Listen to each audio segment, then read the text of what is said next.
Mana oldi, chiroyli holatda tuzlab turib kechikamiz, qovurib olamiz.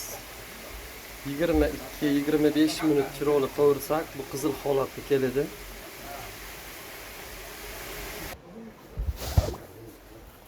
Mana qizarga kechikamiz, o oldi hozir.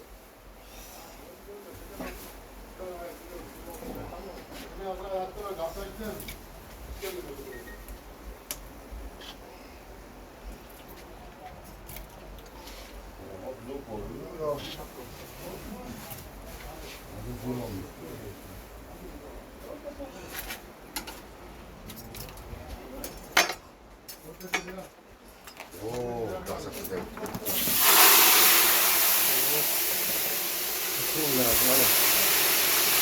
Tabağımız yan tuttu var. Kolonu tuttular.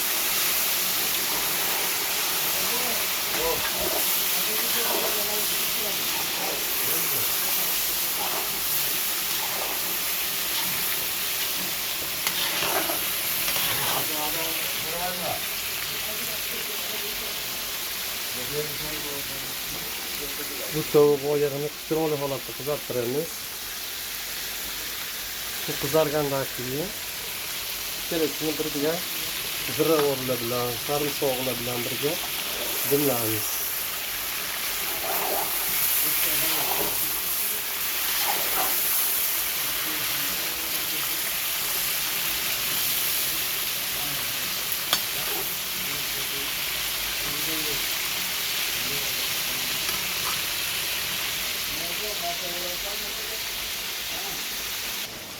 Mana qo'tirmamizni tagiga o'sha qoldi.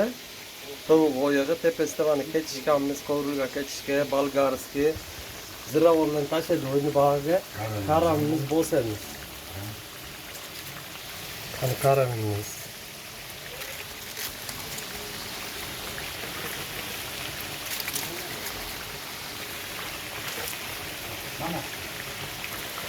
Dumba ham tashlab kilo. Dumba bor ochi. Dumba bir parcha dumba bor. Samsung astesiga so'chamiz. So'chib. Ashina bo'ladi. Tasha, hammasini tasha. O'zi ham udarib ketdi. Olib pasaytiramiz.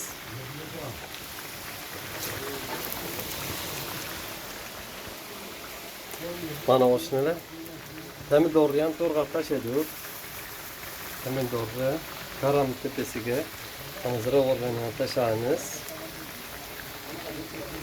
Tabiiy o'zimizni tovuq oyog'idan mana qo'tirma qilibmiz. Xohlasa. YouTube'ga deng, iloji yo'q, YouTube'ga joylamasam ham holatda.